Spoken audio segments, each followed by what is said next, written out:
Esto es Hablando en Plata. Conversaciones sobre sostenibilidad en medios de comunicación. Un podcast con José Hassan Nieves. Hola, bienvenidas y bienvenidos otra vez a este espacio que hemos llamado Hablando en Plata, porque queremos hablar de cosas concretas y también de dinero, de cómo mantenemos las operaciones de medios en el exilio, medios con operación transnacional, medios que sirven a sus audiencias desde distintas partes del mundo. Hoy tengo una gran oportunidad de conversar con Laura Aguirre. Muchas gracias, Laura, por acompañarme en esta llamada. Laura es una de las cofundadoras y es la actual directora estratégica de Alaraca, un medio feminista salvadoreño, admirado y conocido dentro del ecosistema de medios independientes latinoamericanos.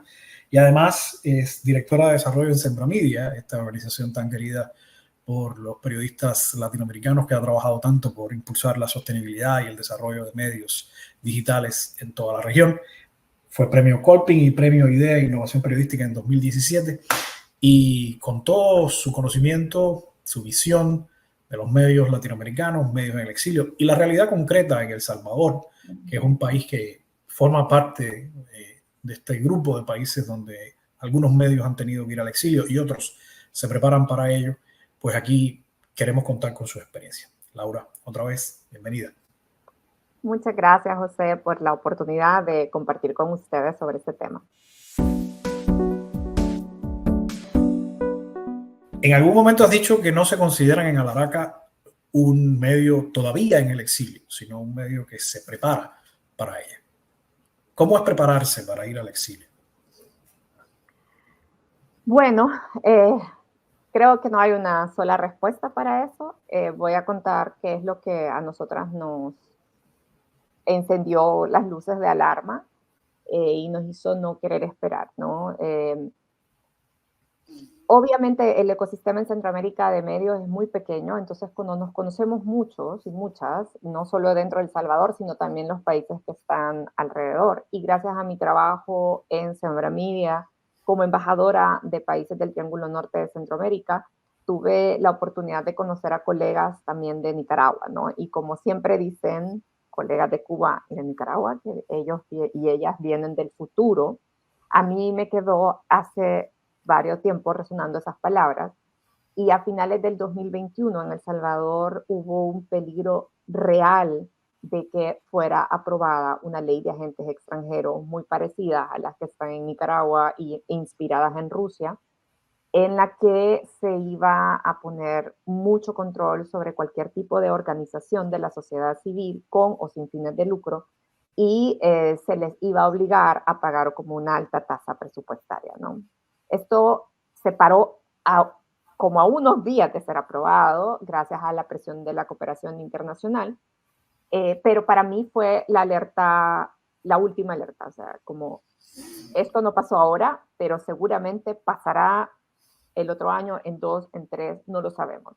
Y fue quizás uno de los momentos de mi vida en la que menos pude dormir, porque una de las cosas que más me preocupaba es cómo vamos a hacer para operar, ¿no? Cómo vamos a pagar, cómo vamos a recibir nuestro dinero, etcétera, y cómo vamos a lograr hacer llegar a nuestras trabajadoras este dinero. Entonces, Alaraca trabaja en alianza con una organización en El Salvador, una organización de la sociedad civil también, desde hace muchos años. Y decidimos unir fuerzas. No es una organización de periodistas como nosotras, sino que más una organización artístico-cultural. Y decidimos unir fuerzas y ya no estar por separado, sino poder ir a otro país y organizarnos como ONG y tener una entidad jurídica en Costa Rica para poder desde allí, en caso de emergencia, poder operar. Entonces comenzamos este proceso en el 2022 y lo hemos finalizado hace poco, así que ya tenemos personería jurídica en nuestro país, que no es totalmente que estamos súper preparadas para todo, pero al menos a mí me deja o me dio más tranquilidad saber que podíamos tener pláticas ya con nuestros donantes y con nuestros cooperantes para poder ofrecer esta alternativa, que también en caso de llegar a necesitar que alguna de nuestras trabajadoras salga del país, no solamente apoyarla para irse, ¿verdad? que para mí, dentro de todo el drama que es el exilio y por lo que he presenciado con tantos colegas y tantas colegas, es la parte más fácil, ¿no? Y ya es un drama tener que huir del país, pero es aún más difícil saber qué hacer después y cómo reconstruir la vida una vez que te has ido. Entonces, esa era la otra, para mí, urgencia. Tener un lugar jurídico donde resguardar eh, el dinero de Alaraca, obviamente, para su funcionamiento, pero además tener la posibilidad de ofrecer al menos una posibilidad a nuestras trabajadoras para poder continuar en algún lugar y poder rehacer la vida en algún lugar de una manera un poco más sencilla o guiada. No es que sea fácil solo porque tenés una organización en otro país, ya me traigo a todo el mundo a trabajar aquí. No es eso, pero al menos nos da un pie en un lugar y yo puedo hablar con mi equipo y decirles, tenemos esto, no estamos dormidas en nuestros laureles esperando lo mejor y solo eso, ¿no? Nosotros seguimos esperando lo mejor, pero estamos preparadas para lo peor. Si bien entonces es un medio que se prepara para estar en las circunstancias de tener que ir al exilio, de todas formas sí hay características en el funcionamiento de Alaraca que coinciden con la manera en que operamos medios en el exilio, que es muchas veces una operación transnacional enfocada sirviendo a nuestras audiencias en países de origen, pero con parte del equipo fuera de ahí. ¿Es así la operación de Alaraca? ¿Cómo la describirían ustedes? Así es. Nosotros nos describimos como un equipo híbrido multisituado, porque operamos desde 5 países distintos. O sea, al menos hay una integrante o un integrante de Alaraca que está en otro país, que no es El Salvador. Alaraca nace así, porque las 3 fundadoras, bueno, somos 4 cofundadoras en realidad, pero una ya no está en El Salvador y es precisamente quien estaba viviendo en El Salvador. Es desde acá, desde el extranjero, que nosotras en el 2017 empezamos a pensar qué podemos hacer que podamos hacerlo desde acá, desde donde vivimos, porque no tenemos planes de volver permanentemente a nuestro país. Sin embargo, seguimos con un pie allá, seguimos colaborando, tenemos nuestras redes. Yo trabajaba en ese entonces en un periódico digital para El Salvador a distancia y gracias a ese trabajo que hice con este periódico y en el que llevé a cabo 2 grandes proyectos con equipo multidisciplinario y que yo lo coordiné desde acá, porque me di cuenta que era posible. Claro que se puede hacer. No había costumbre, obviamente, era como muy raro todavía porque la pandemia ni la soñábamos. Entonces, sí fue como, bueno, a ver si se puede, podemos superar esto de no tener que ver al equipo a distancia. En el 2017 ganamos este Fondo Semilla de Innovación del Premio IDEA y con eso pudimos empezar nuestro proyecto en el 2018. En febrero de 2018 nace oficialmente Alaraca como una colectiva y empezamos a hacer proyectos colaborativos con otros medios, con otro medio en específico, ¿no?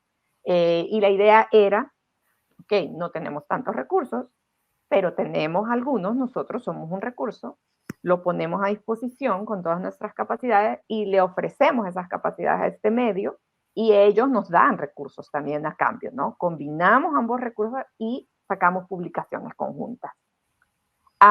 Esto funcionó hasta cierto tiempo y luego nos dimos cuenta que así como las mujeres individualmente necesitamos nuestra independencia económica y manejar nuestras finanzas independientemente de nuestros pares masculinos, eso funciona también para las organizaciones, ¿no? Y entonces fue cuando también decidimos, no, tenemos que tener nuestra propia organización, nuestra propia figura jurídica que nos permita recibir nuestro dinero y administrar nuestro dinero, ¿no?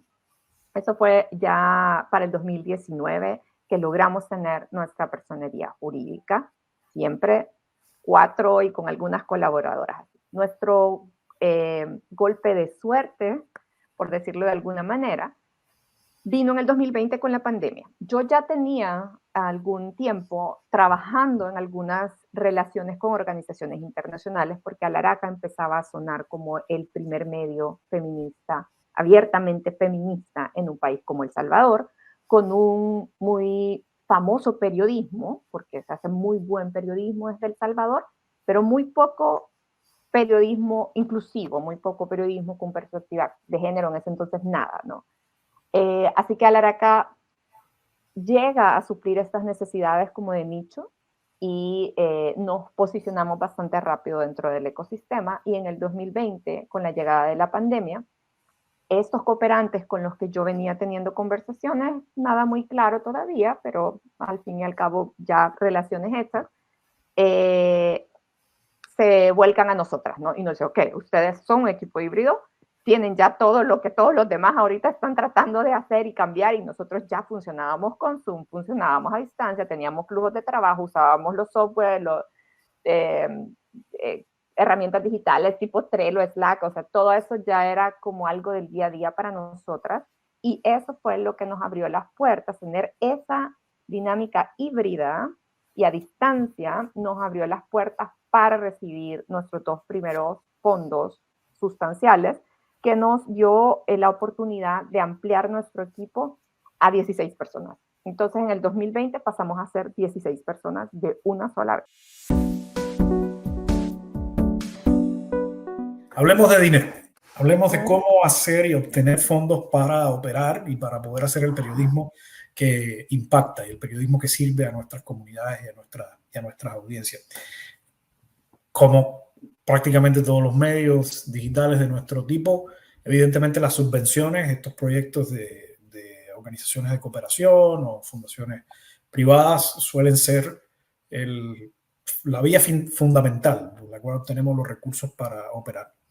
Ese es el caso de Alaraca, y que han probado para no depender exclusivamente de los grants, porque, y esto es una asunción que quisiera probablemente compartamos, pero quizás no.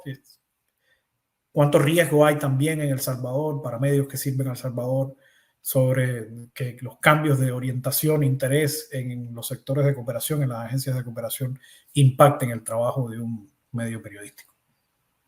Sí. Bueno, efectivamente, Alaraca tiene un modelo de sostenibilidad que está nutrido principalmente por grants todavía. Sin embargo, no es la única forma de ingreso que tiene, y nosotros seguimos apostando por desarrollar de alguna manera la posibilidad de tener ingresos propios, no solamente algo de ingresos. Bueno, los grants también son ingresos propios, yo no lo veo distinto de otros tipos de ingresos, ¿no? Es la generación de ingresos, pero me refiero a ingresos de otra índole, que no sean grants, ¿no? Y que no sean una partecita, sino que realmente lleguen a ser una parte sustancial del presupuesto operativo. Para mí, lo ideal sería que al menos esos otros tipos de ingresos llegarán a ser el 50% de nuestro presupuesto operativo, que es muy alto, porque Alaraca, como yo le digo, y la quiero muchísimo, es una pequeña monstruita, ¿no? Una pequeña monstruita que crece, ha crecido y así demanda, ¿no? Así demanda. Entonces, yo una cosa quiero dejar como muy clara acá: esto que voy a decir no es ninguna receta y tampoco es al estilo estadounidense de yes you can, ¿no? Si tú quieres, tú puedes, y si te esfuerzas lo lograrás. No creo en ese tipo de cosas porque no son ciertas. Nosotras hemos tenido, y cuando digo nosotras me refiero a las fundadoras, teníamos cuando fundamos Alaraca ya un capital social, ¿no? Como personas. Yo personalmente ya tenía una red de contactos. Las tres estábamos en una situación económica privilegiada que nos permitió dedicarnos los primeros 2 años al menos a Alaraca sin depender económicamente de Alaraca, ¿no? Esas son circunstancias bien especiales, ¿no? Y que no todos y todas las personas que nos embarcamos en este tipo de emprendimientos tenemos. Entonces, estas son circunstancias bien específicas de Alaraca. ¿Quién nos permitió esos privilegios? Bueno, esto, dedicarnos sin depender económicamente de eso, pero también hacer como un plan, ¿no? Porque para mí era como directora ejecutiva en ese entonces. Yo fui directora ejecutiva de Alaraca entre el 2018 y el 2023. Hasta diciembre del 2023 yo fui la directora ejecutiva. Y durante estos 6 años, exclusivamente en los 2 primeros, me enfoqué en, vamos a conseguir plata, y una vez consigamos esta plata, tenemos que usarla de tal forma que nos permita siempre tener dinero para un año adelante. Si yo logro conseguir, o sea, para como la meta, ¿no? Si logro conseguir suficiente dinero para tener un año asegurado, entonces voy a tener tranquilidad para pensar en un modelo de ingresos, ¿no? Si no, pues tengo que seguir consiguiendo plata para tener para el día a día, ¿no? Entonces, una serie de factores también hicieron, como la pandemia, que retuviéramos durante nuestros primeros 2 años suficientes fondos para lograr asegurar un año de presupuesto operativo por adelantado, ¿no? Entonces allí en el 2021 y 2022 empezamos a desarrollar un modelo de ingresos más en consultoría, basado en consultoría, en venta de servicios de comunicación estratégica, que vos ya sabes que hay muchos medios ahora que lo hacen, de hacer campañas de comunicación, estrategias para organizaciones. En El Salvador, nosotros somos el único medio, hay otro medio, pero nosotros el único que nos dedicábamos a este tipo de servicios en los temas de género y diversidad. Por lo tanto, estábamos supliendo una necesidad ante todo para organizaciones internacionales que necesitaban gente capacitada en estos temas, a los que no tuvieran que educar primero, como algunas agencias de publicidad comercial, ¿no? Sino que ya no tuvieran que hacer ese trabajo. Entonces nosotros éramos muy atractivas en eso. Y así que el 2021 y el 2022 fue un año muy fructífero en este tipo de ingresos. Mucho, no tanto que en ventas netas, en netas brutas, sí, lo que vendimos, logramos llegar casi al 50% de nuestro presupuesto operativo en venta. Ahora, no les brillen tanto los ojos porque no todo fue tan color de rosa, casi se me cayó el pelo, porque al mismo tiempo que manejaba pues la parte editorial y todo esto, cuando digo como que desarrollamos como Amos, en realidad era yo que manejaba la parte de generación de ingresos que no eran grants y subcontrataba personas para poder hacer todas estas personas de confianza, obviamente, asistida por un project manager que era de total confianza mía. Entonces, entre los dos hicimos todo eso, ¿no? Terminé sumamente agotada como nunca en mi vida he estado. Y además de eso, después de todos los costos, de pagar a los subcontratados, de pagar los impuestos, a la Araca le quedó el 20% de todas las ventas. Que cuando uno maneja una empresa, eso está muy bien. Pero cuando tratas de mantener con la generación de ingresos de una empresa otra entidad, entonces no me servía de tanto. No como yo quería. No me parecía que valía el esfuerzo que había hecho físicamente, intelectualmente, con lo que me estaba quedando para mi medio. Entonces decidí parar. Esto no es, o sea, no es esta forma la que puede ayudarnos a generar, al menos a Alaraca. Sé que hay otros ejemplos que sí, yo no estaba dispuesta a dejar el pellejo así. Así que bueno, paramos eso y lo que, no totalmente, todavía Alaraca hace servicios. Hasta el día de hoy, algunos que le parecen estratégicos, todavía los hace en una menor cantidad y los ingresos que generamos de esa manera son para ahorrar. Son un ahorro, un fondo que no se toca, solo si necesitamos algo en emergencia. ¿Por qué? Porque seguimos estando cubiertas totalmente por grants, o sea, toda nuestra parte operativa está cubierta por grants y eso nos ha permitido tener este cochinito al que estamos echando poco a poco y que, por ejemplo, nos dio la capacidad económica de poder abrir la entidad en Costa Rica, ¿no? Okay. Esta es otra cosa, no es gratis, ¿no? Abrir, de repente decir, me voy a preparar el exilio, pero ¿y eso qué significa? Significa plata. Hubo un detalle que mencionaste y que me parece algo tan importante, pero muy poco tratado realmente en este ámbito de los medios en el exilio. Plan de sucesión. Dijiste que fuiste la directora ejecutiva hasta el año 2023, ¿me Sí, equivoco? diciembre pasado. Ahora eres la directora de desarrollo, pero evidentemente eso Estratégica, perdón. implicó... ¿Ah? Soy directora estratégica o de proyectos estratégicos. Ok, perdón. Pero evidentemente eso implicó un proceso de sucesión, Exacto. un Sí, sí, proceso de transferencia de roles y capacidades. ¿Qué nos puedes sí. contar de esa experiencia?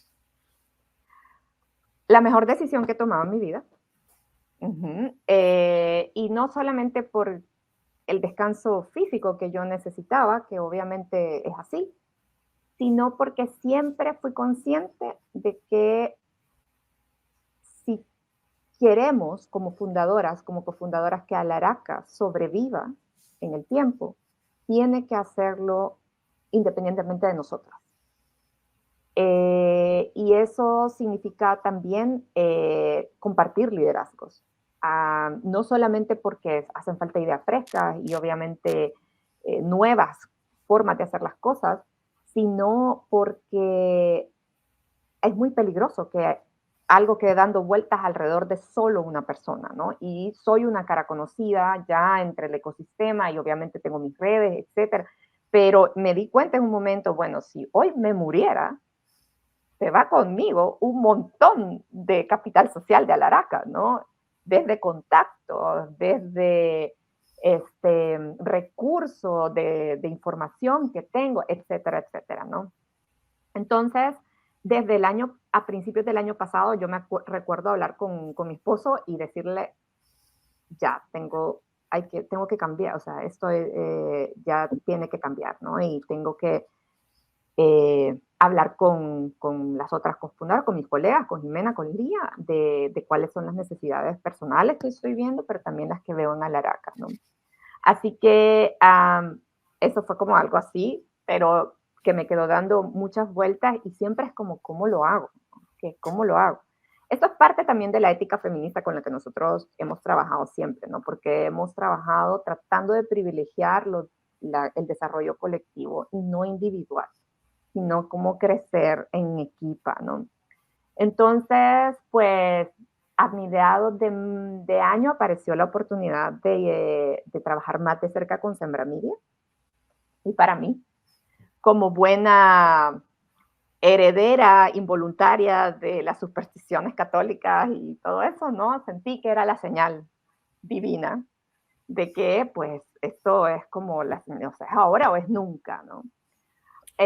Hablé con mis colegas y sin estar muy segura que alguna de las dos cofundadoras iba a aceptar poder hacer ese rol o intercambio, pues una de ellas dijo que sí, Jimena Aguilar, que es ahora la directora ejecutiva, y con Jime hemos desarrollado una relación a lo largo de esos 6 años de compañerismo y de compañeras profesionales como muy buena.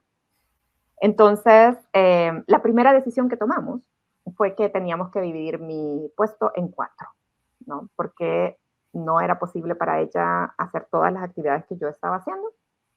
Entonces, porque además ella trabaja medio tiempo. Yo estaba a tiempo completo, pero haciendo 4 puestos distintos, ¿no? Entonces decidimos dividir esos 4 puestos, dividir esas actividades en 4 posiciones. Una de esas la está ocupando Jimena con la dirección ejecutiva, yo la de proyectos estratégicos y me dedico a proyectos que llevamos con socios que no tienen que ver con el día a día de Alaraca, sino más como proyectos especiales. Luego contratamos a una persona que se enfoca específicamente en la búsqueda de fondos, grants, hacer propuestas, redes, etcétera. Y hay una vacante ahí que todavía no hemos podido suplir, que es el de la empresa, el que es la persona que está viendo la empresa, ¿no? Pero bueno, diseñamos un proceso de transición de 6 meses, 4 meses en realidad, porque eran como 2 que platicamos y tal, y los últimos 4 meses del año pasado fue toda la transición, toda la transmisión de información a Jime, de semana con semana estarnos reuniendo, pasando desde archivos hasta contactos, haciendo reuniones con cooperantes, etcétera. Y así el 1 de enero del 2024, oficialmente Jimena empezó pues su periodo como directora ejecutiva Y aunque al principio, a finales de diciembre, todavía tuve como esa crisis de identidad, ¿no? En enero, ¿qué voy a hacer? Ya no soy la directora de Alaraca, ¿no?